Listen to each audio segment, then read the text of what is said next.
first time I realized something was off, I was sitting at the kitchen table, staring at texts that shattered everything. I'm Emily, 32, from Denver. I work as a graphic designer and spend my weekends hiking the Rockies with my dog Jasper. My life was ordinary, maybe even safe, until I found myself living in a story I wouldn't wish on anyone. My husband, Mark, is 35. On the surface, he's the dependable IT consultant who always had a solution for every tech headache. He was funny, charming in his quiet way, the kind of guy who remembered small details about everyone. But looking back, I should have noticed how often his late projects lined up with nights out with my best friend.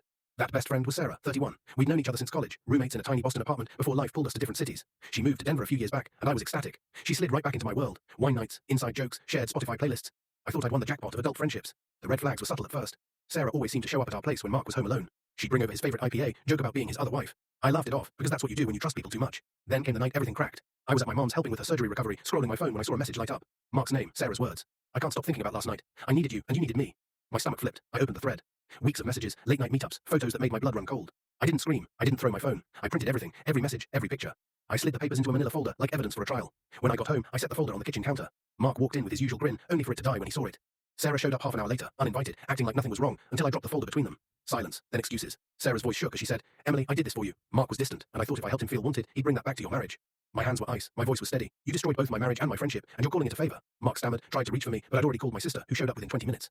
I packed a bag. I wasn't going to play therapist for two adults who chose betrayal. The aftermath was ugly. Mark flooded my phone with messages, apologies, declarations, even threats to expose me for abandoning him.